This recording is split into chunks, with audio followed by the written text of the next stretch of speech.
كل آي في الكتاب جواهر، بل كل حرف بالهداية زاخر.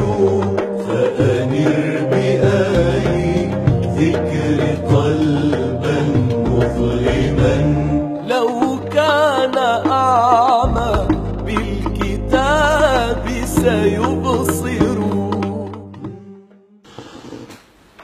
بسم الله الرحمن الرحيم.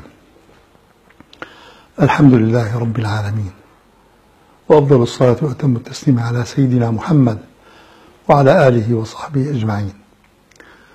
وبعد أيها الإخوة، في اليوم الرابع من شهر رمضان المبارك، وفي الجزء الرابع من كتاب الله تبارك وتعالى، يقول الله عز وجل: يا أيها الذين آمنوا اتقوا الله حق تقاته. يا أيها الذين آمنوا اتقوا الله حق تقاته ولا تموتن إلا وأنتم مسلمون. هذا نداء من الله عز وجل للمؤمنين جميعا. يا أيها الذين آمنوا، هذا طبعا نداء محبب لكل إنسان مؤمن يشهد أن لا إله إلا الله وأن محمد رسول الله. هذه كلمة تتغلغل ضمن عواطف الإنسان ومشاعره وتدخل حنايا قلبه. الله عز وجل يقول: يا أيها الذين آمنوا.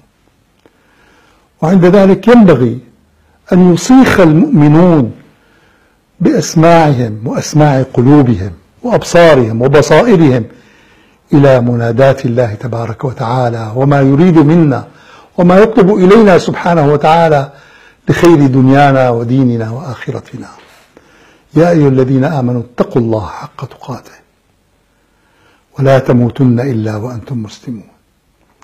أولا، حق تقاته. التقوى كما يعرفها كثير من العلماء أن يجدك الله تبارك وتعالى حيث أمرك.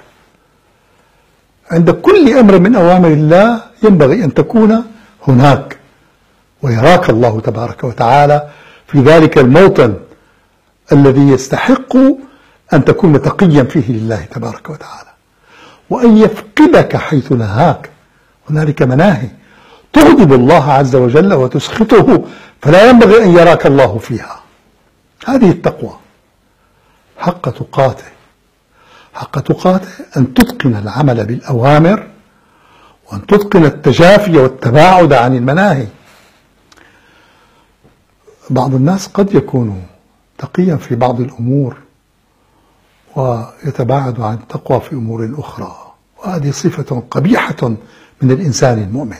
يعني مثلا في بعض الناس، وخاصة في زماننا هذا، تجد أناس يصلون لا يتركون الصلاة أبدا، ومع الجماعة، وفي الصف الأول، صلوات الخمس في الصف الأول مع الجماعة. هذا أمر طيب، ولكن تجده إذا انطلق للسوق وللبيع والشراء وللتعامل مع الخلق تجده سيء الخلق، تجده ليس فيه شيء من التقوى، لا يحرم ولا يحلل، لا في البيع ولا في الشراء، يأكل أموال الناس بالباطل. ومثل هذا الذي أصفه بهذا الوصف كثير في مجتمعاتنا الإسلامية اليوم، وهذا بلاء من أعظم البلاء. اتقوا الله حق تقاته.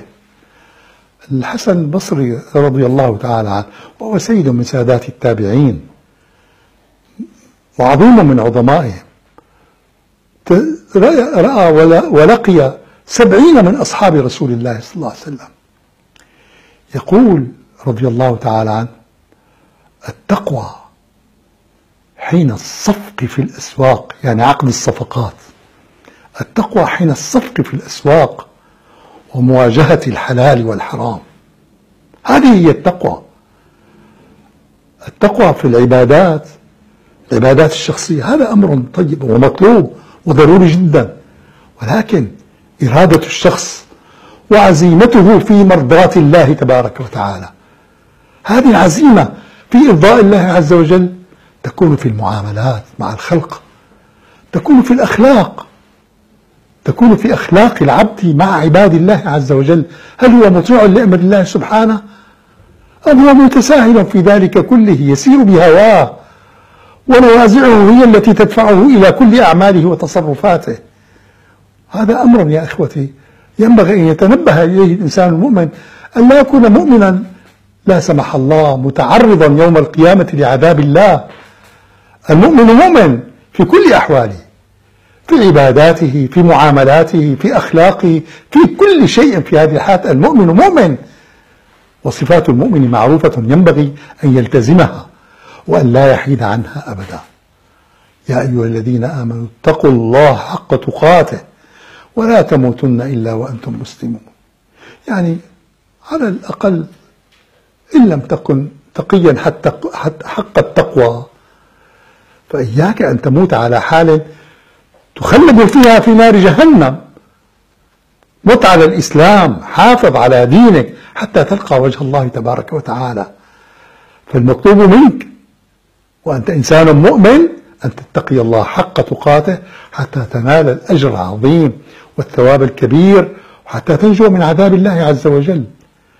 فإذا لم تكن كذلك فلا أقل من أن تجتنب النواهي وتقوم بالأوامر وتموت مسلما تشهد أن لا إله إلا الله وأن محمدا رسول الله.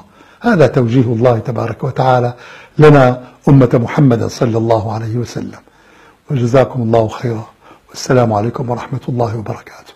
في كل آية في الكتاب جواهر، بل كل حرف بالهداية زاخر.